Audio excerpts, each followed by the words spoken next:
আসসালামু আলাইকুম, কেমন আছেন আপনারা? আশা করবো যে যেখান থেকে ভিডিওটা দেখতেছেন সবাই ভালো আছেন, আমিও ভালো আছি। তো শারীরিকভাবে আলহামদুলিল্লাহ অনেক সুস্থ আছি। আপনাদের ভাইয়া আজকে আবার একটু অসুস্থ। আজকে না, গত রাত থেকেই হচ্ছে গিয়ে শরীরে আবার জ্বর আসা শুরু করছে।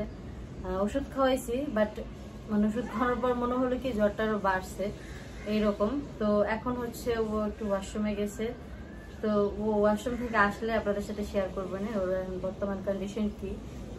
অবশ্য ওর চ্যানেলের ভিডিও দেখলে আপনারা সবাই বুঝে যাবেন যে ওর শারীরিক কন্ডিশন এখন কিরকম, একটু খারাপের দিকেই আছে। আর আপনাদের ভাইয়া হচ্ছে গিয়া ও ওষুধ খাইতে চায় না, ওর ওষুধ খেলে নাকি এখানে আটকায় যায়, যার জন্য ওষুধ গিলতে চায় না আর কি, গিলতে পারে না। আমি গতকালকে সারাদিন ভালো ছিল, পরশুদিন থেকেই ভালো। তারপরেও আমি ওরা বলছিলাম যে ভালো হয়েছে মানে ওষুধ খাওয়া ছেড়ে দেবে, এরকমটা করো না। ওষুধটা খাও কন্টিনিউ, দেখবা যে ঠিক হয়ে যাবে। ও কি করছে, ওষুধ খাওয়া বন্ধ করে দিছে, কারণ ওষুধ গিলতে খুবই প্রবলেম হয়, যার জন্য ওষুধ খায় নাই। তো এইটা। আর তারপর হচ্ছে আমি প্রাকৃতিক যে ইগুলো সেগুলো তো আমি অবশ্যই ট্রাই করি। যেমন কিছু মানুষ আমাকে কমেন্ট করে বলছেন পেঁপে পাতার রস খাওয়াইতে, তো সেটা আমি খাওয়াইছি ইনশাল্লাহ। আগের থেকে আমি যেদিন আসলাম না গ্রাম থেকে, তারপরের দিনই হচ্ছে গিয়ে আমাদের পাশে এখানে, আমি ক্যামেরা দিয়ে জুম করে দেখাবো, এখানে একটা পেঁপে গাছ আছে। ওইখান থেকে আমি একটা পেঁপের কুচি পাতা আইনা হচ্ছে গিয়ে ছেঁচে রস করে খাওয়াইছিলাম। তো খাইতে চায় না, কোনো কিছুই খাইতে চায় না। ওষুধপত্র যেগুলো মেডিসিন, যেগুলো শরীরের জন্য ভালো কাজ করে, সেগুলো খাইতে চায় না। অনেক ট্রাই করার পরে হচ্ছে গিয়া খায়, বা অনেক ঝাড়ি টাড়ি দিয়া খাওয়াইতে হয় এরকম। আর তাও তো আমার হাতে খায়, আমার শাশুড়ি মার হাতে একদমই খায় না। আর আপনারা হচ্ছে গিয়ে কয়েকদিন যাবত আমি বাড়ি থেকে আসার পর থেকেই অনেকগুলো কমেন্ট আসছে, যে কমেন্টগুলো হচ্ছে গিয়ে আমি অ্যান্সার করি না। তারপর প্রতিনিয়ত সেই একই কমেন্ট আসতেছে, ঠিক আছে। তো আজকে মনে হলো, আমি তো আসলে সব কমেন্টের উত্তর দিব না, কিছু কিছু স্পেসিফিক যেগুলো না দিলেই না সেগুলোর অ্যান্সার দিব। কারণ হচ্ছে কি, যেহেতু আমরা ইউটিউব প্ল্যাটফর্মে কাজ করি, আমাদের কিন্তু একটা দায়বদ্ধতা থাকে। যারা আপনারা আমার ভিডিও দেখেন, আমাদের ভিডিও দেখেন, আমরা যেহেতু ফ্যামিলিগত কন্টেন্ট গুলো আপনাদের সাথে শেয়ার করি, সো ওই জায়গা থেকে একটা দায়বদ্ধতা থাকে। যেহেতু এটা আমরা প্রফেশনালি করি, আমাদের হচ্ছে গিয়ে এটা বলতে পারেন রুজি রুটি, রিজিক, এটা আমাদের।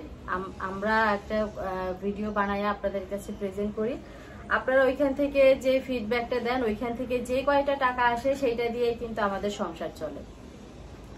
বলতে পারেন ভালো মন্দ, এই দিক সেই দিক যা কিছু হয় আমাদের এই ইউটিউবের টাকাতেই হয়। তো যেহেতু আমরা বাইরে কেউ কোনো কাজ করি না, আমিও বাইরে কোনো কাজ করি না, আপনাদের ভাইয়া টুকিটাকি চেষ্টা করতেছে, ও খুঁজতেছে আশেপাশে, চেষ্টা করতেছে কিছু একটা করার, বাট এখনো হয়ে ওঠে নাই। যদি হয়ে ওঠে অবশ্যই আপনাদের সাথে শেয়ার করব, বা আপনাদেরকে জানাবো যে এই কাজটা করতে চাচ্ছে বা এই কাজটা হবে, সেটাও আপনাদের সাথে শেয়ার করবো। কারণ যেহেতু আমরা দৈনন্দিন জীবনের প্রতিদিনের ব্লগ আপনাদের সাথে শেয়ার করি।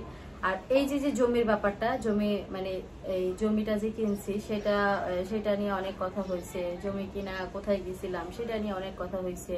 সেইখানকার মানুষজন কি কথা বলছে সেটা নিয়ে অনেক কথা হয়েছে। অনেক ধরনের অনেক কথা। দেখেন, মানুষ চাইলেই কিন্তু সব কথার উত্তর দিতে পারে। যে কথাগুলো বলছে, ঢিল ছোড়া বলে না, মৌমাছির চাকে ঢিল ছুঁড়া মারলে কি করে, বল্লাগুলা কি চরপাশ দিয়া ওড়ে, ইভেন যে ঢিল ছুঁড়ে তারে যায় আক্রমণ করে।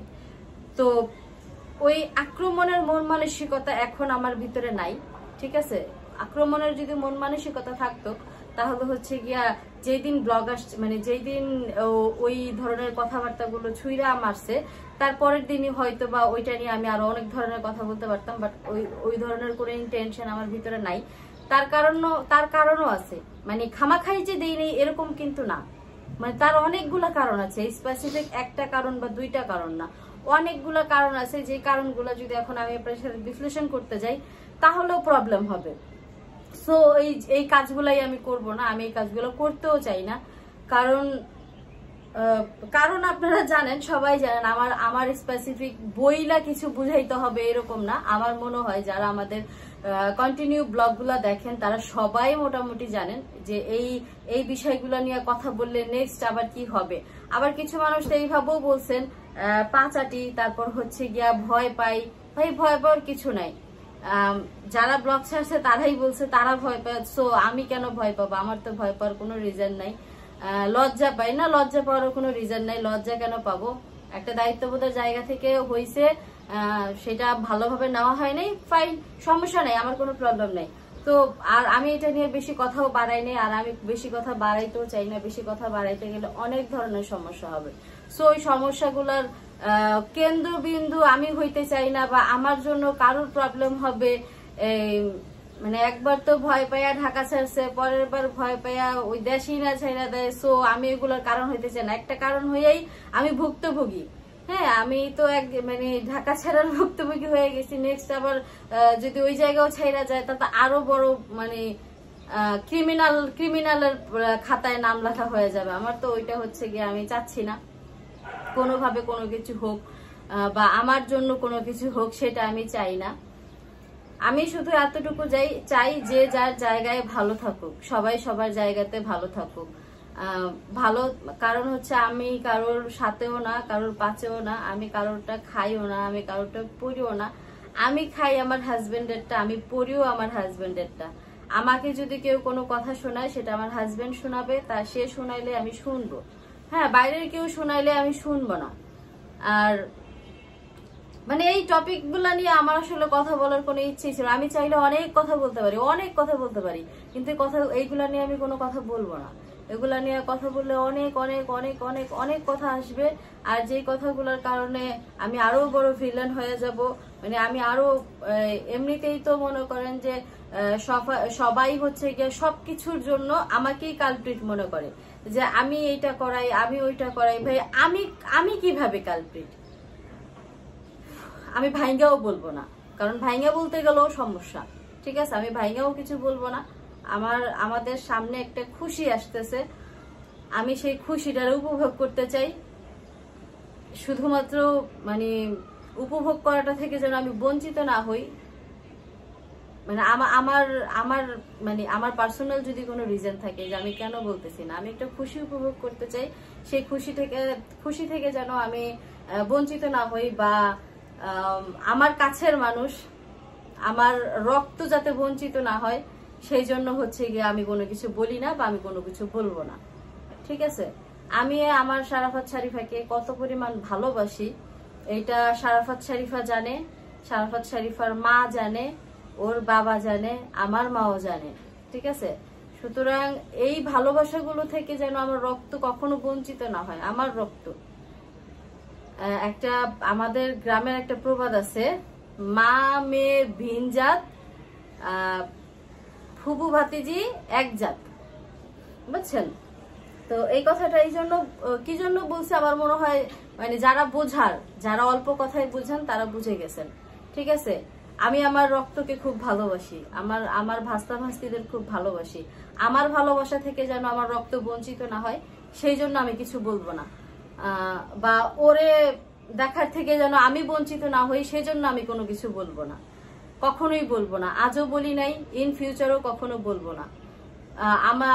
আমি খুব ভালোবাসি আমার ফ্যামিলিকে, এটা সত্যি কথা, মানে এইটা বলার কোনো অবকাশ নেই। আমার ফ্যামিলিতে শুধুমাত্র আমি একা থাকি না, আমার ফ্যামিলিতে আমি আছি, আমার স্বামী আছে, আমার শ্বশুর শাশুড়ি আছে, আমার মা আছে, আমার ভাই আছে, আমার ভাস্তা ভাস্তি আছে। ঠিক আছে, সবাই আছে, আমার ছোট ভাই, আমার বড় ভাইয়ের সন্তানাদি, আমার ছোট ভাইয়ের সন্তানাদি, সবাই হচ্ছে গিয়ে আমার পরিবার। আমার পরিবারকে আমি ভালোবাসি, আর পরিবারকে আমি সারা জীবন ভালোবাসবো। এটা থেকে আমি কখনোই আমার পরিবারকেও বঞ্চিত হইতে দিব না, আর আমি নিজেও কখনো বঞ্চিত হতে চাই না। আমার সারাফাত একটা কথা বলছিল কিছুদিন আগে, ওর দাদিরে বলছিল, আমি হচ্ছে গিয়ে ডাইনিং এ বসাছিলাম, ওর দাদির কাছে বলতেছে, ওর দাদি হচ্ছে ওর রাগ করে বলছে, তোমার ফুপু আর আমি হচ্ছে গিয়ে চলে যাব তোমাদের বাসায়, আর আসবো না। তো তখন সারাফাত একটা কথা বলছিল যে আমি তো তোমার ছাড়া, আমার ফুপুরে ছাড়া বাঁচবই না। মানে এই কথাটার যে একটা উপলব্ধি, মানে এই কথাগুলা একটা ভাতিজি কোন সময়ে যে বলে, সেটা হচ্ছে গিয়া শুধুমাত্র একটা ফুপুই বুঝতে পারে। এমন না যে কোনো ফুপুই ভালোবাসে না, আবার সব ভালোবাসা আমি বাসি, সব ফুপুরা দুনিয়াতে কিন্তু প্রত্যেকটা মানুষ একরকম হয় না। এমন অনেক ফুপু আছে যে ভাস্তা ভাস্তিরে দেখতে পারে না, দুই চোখের দুশ্মন হয়ে যায়। আবার অনেক ভাস্তা ভাস্তি আছে ফুপুর খোঁজ খবর নেয় না, ফুপুরে দেখতে পারে না, ফুপুরে ভালোবাসে না। হ্যাঁ, যদিও আমার ভাস্তা ভাস্তি এখনো অনেক ছোট, ওরা এখনো ভালো মন্দ কিছু বোঝে না, কিন্তু যতটুকু বোঝে অতটুকু দিয়ে যে ভালোবাসাটা দেয়, আমি বাসায় গেলে আমার সারাফাত যখন আমার জড়াই ধরে আমার কলিজা ঠান্ডা হয়ে যায়। তো ভাইস্তা ভাইস্তি ব্যাপারটা এরকম, নিজের রক্ত ব্যাপারটাই এইরকম, ঠিক আছে? তো এই যে ভালোবাসাটা, এই ভালোবাসাটা থেকে আমি কখনোই বঞ্চিত হইতে চাই না। আমি কখনো ওদেরকেও আমার ভালোবাসা থেকে বঞ্চিত করতে চাই না। যার জন্য হচ্ছে আজকের আমার এই নীরবতা। যারা আমাকে বলেন যে আমি নীরব হয়ে আছি, আমি ওদেরকে ভয় পাই, আমি পাঁচাইটা চলি, ওর জায়গায় নাহার ভাবি হইলে অনেক কিছু কইরা ফেলতাম, এইটা সেইটা। ভাই, নাহার ভাবির জায়গা অনেক ঊর্ধ্বে। নাহার ভাবির জায়গা চাইলেই কেউ নিতে পারবে না। নাহার ভাবি ওর জায়গাটাই আলাদা, ঠিক আছে? সুতরাং নাহার ভাবির নিয়ে কোনো কথাই হবে না। নাহার ভাবি এমন একটা পর্যায়ে আছে যেই পর্যায়ে থাইকা একজন মানুষ, যেই পর্যায়ে একজন মানুষ থাকতে পারে না, সব বউরা থাকতে পারে না, নাহার ভাবি ওই পর্যায়ে আছে, ঠিক আছে? সুতরাং নাহার ভাবির নিয়ে কোনো কথা আমি কখনোই, আগেও কখনো বলি নাই, এখনো কোনো বলতেছি না, আর ইন ফিউচারও কখনো বলবো না। আমার মনে হয় না যে কখনো এই কথাগুলো বলার সময় আসবে। নাহার ভাবির নিয়ে কথা বলার সময় কখনো আমার আসবে, আমার মনে হয় না। আমি আজ পর্যন্ত মনে হয় না কখনো কারোর কাছে আমার নাহার ভাবির নিয়ে কোনোদিন নেগেটিভ কোনো কথা বলতে হয়েছে। হ্যাঁ, ঝগড়াঝাটি মন মালিন্য প্রত্যেকটা ফ্যামিলিতে থাকে, প্রত্যেকটা ফ্যামিলি। হ্যাঁ, ওই সময়গুলাতে যখন ঝগড়া হয় তখন মানুষ দুই এক কথা বলে, কিন্তু যখন নাকি ঠান্ডা হয়ে যায় মাথা, সেটা আমার হোক, নাহার ভাবির হোক, মার হোক, আমার ভাইয়ের হোক, বা আমাদের যে কাজিনরা আছে, চাচতো ভাই বোনরা, তারা হোক, হয়তো এমন হয়েছে যে ভাবে একটা কাজ করছে, এটা আমার কাছে অনেক খারাপ লাগছে, খারাপ লাগার ফলে আমি একটা কথা আমার কাজিনদের কাছে বলছি যে ভাবি এটা করে ফেলছে, ভাবির এই কাজটা আমার ভালো লাগে নাই, ভাবি এটা কেন করলো, বা পরের মেয়ে, এই ধরনের কথা হয়তো আমি কোনোভাবে বলছি। কিন্তু আমার মনে হয় না আমি কখনো আমার ভাবির নিয়ে কোনো এমন ঠান্ডা মাথায় কখনো কোনো বাজে কথা বলছি। হয় না ঠান্ডা মাথায় সব সময় ভাবিদের নামে বদনাম করা, ভাবিদেরকে নিয়ে এই সেই কথা বলা, এটা আমি কখনোই বলিনি, আমার মনে হয় না। হ্যাঁ, ঝগড়ার খাতিরে হয়তো বলা হয়েছে আরেকজনের কাছে যে এটা করলো, এটা করলো, কিন্তু ঠান্ডা মাথায় কখনো কোনোদিন বলিনি। আমার ভাবিও কখনো আমাদেরকে নিয়ে কোনো ফাও কথা বলা নেই। একটা সময় ছিল যখন আমার বড় ভাবি আমাদেরকে আমাদের অগোচরে মানুষ যখন বলতো, যেমন আমি কিন্তু বরাবরই কামচোর, আমি যখন আমার মার বাসাতেও ছিলাম তখনও আমি তেমন কোনো কাজ কাম করতাম না। হ্যাঁ, কখন করছি যখন আমার ভাবি নতুন নতুন বিয়ে করে আসছে। আমার ভাবি যখন আমাদের বাড়িতে বিয়ে করে আসছে তখন আমার ভাবি ডালও রান্না করতে জানতো না, ডাল কিভাবে রান্না করতে হয়, তরকারি কিভাবে রান্না করতে হয়, সবকিছু আমি নিজের হাতে আমার ভাবিরে শিখেছি। তখন আমার ভাবি নতুন নতুন বিয়ে হয়ে আসছে, ডালে কখন লবণ দিতে হবে, ডালে কখন হলুদ দিতে হবে, এই জিনিসগুলো আমি আমার ভাবিরে শিখাইছি। কিভাবে করলা ভাজি করতে হবে, কিভাবে করলা ভাজি করলে কখনো তিতা হবে না, এগুলো আমি আমার ভাবিরে শিখাইছি। শিখানোর পর আজকে আমার ভাবি এই পর্যায়ে, এমনও সময় গেছে আমার ভাবি মানুষদেরকে বলছে যে আমি সংসার করি শুধুমাত্র আমার ননদ, দেবর আর শাশুড়ির জন্য। আমার ছোট ভাইও কোনোদিন আমার বড় ভাবির সাথে উচ্চ স্বরে কথা বলে নাই। ওই যে বললাম ঝগড়ার খাতিরে হয়তো দুই একটা কথা বলা হয়েছে, কিন্তু ঠান্ডা মাথায় আছে না যে সব সময় খেচ করা বা ভাবিরে দুই চোখে না দেখতে পারা, অনেক আছে কিন্তু আমাদের পরিবারে নাই, আমার পরিবারে নাই। আমার ছোট ভাই, আমার বড় ভাই, আমরা কখনো নিজেদের সাথে মন মালিন্য করে কথা বলি না, খুবই কম, খুবই রেয়ার আছে এটা। তো এই কথাগুলো আজকে বলতে হইল শুধুমাত্র কিছু অন্যরকম কথাবার্তার কারণে, যেটা না হইলে আসলে কখনোই বলা লাগতো না। এই হচ্ছে বিষয়। আপনারা কথাগুলো কিভাবে নিবেন আমি জানি না, বা অন্য কেউ কিভাবে নিবে আমি জানি না। আমি আসলে ওই কোনো কিছুই মেইন করে কোনো কিছু বলি নাই। আমার শুধু একটাই কথা, আমি কোনো কিছু থেকে বঞ্চিত হতে চাই না, আমার রক্তের থেকে বঞ্চিত হতে চাই না, আমার রক্ত আমার থেকে যেন বঞ্চিত না হয়। শুধুমাত্র আমি এই জন্য চুপ আছি, চুপ, আর চুপ থাকবো আমি, আমার কোনো সমস্যা নাই। একটু ভালোবাসার জন্য অনেক কিছু যদি ত্যাগ করতে হয় তাতে আমার কোনো প্রবলেম নাই। সো আপনারা যারা হচ্ছে গিয়ে কমেন্ট করছেন, এতগুলো অনেক অনেক অনেক কমেন্ট করছেন, তারা আশা করি বুঝে গেছেন যে আমি কি বুঝাইতে চাইছি। তো সবাই হচ্ছে গিয়া দোয়া করবেন। আর আমাদের জায়গাটা ইনশাল্লাহ নেওয়া তো হয়ে গেছে। আর জায়গাটা কিভাবে নিলাম, এইখানে কতগুলো টাকা কে দিছে, সেইগুলো বিষয় নিয়েও আপনাদের অনেক অনেক কৌতূহল, যে আমাদের অনেক টাকা পয়সা হয়ে গেছে। সেটা আমি অন্য একটা ব্লগে আপনাদের সাথে শেয়ার করবো না, যে আমাদের কত টাকা হয়েছে, আমরা কিভাবে টাকাগুলো অ্যারেঞ্জ করছি, কিভাবে কোত্থেকে আনা হয়েছে, সবগুলো আপনাদের সাথে আমরা শেয়ার করব। সেটা দেখার জন্য অবশ্যই আমাদের ভিডিওর পাশে থাকবেন। আজকের ভিডিওটা এই পর্যন্ত, আমি এখানেই শেষ করতেছি। তো সবাই ভালো থাকবেন, সুস্থ থাকবেন, আমার জন্য দোয়া করবেন, আমার হাজবেন্ডের জন্য দোয়া করবেন। এই তুমি কি ওয়াশরুম থেকে বেরোইছো? রাজ, এখানে আসো তো।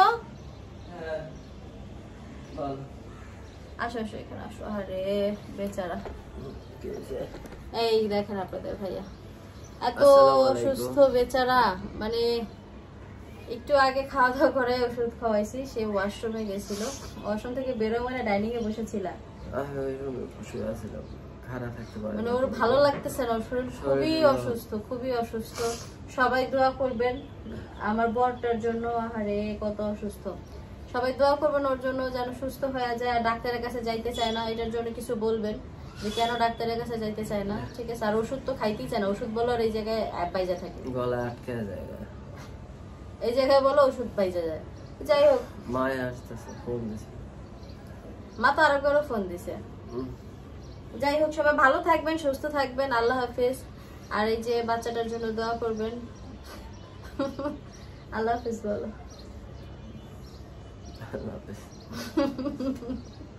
অসুস্থ মানুষ সবাই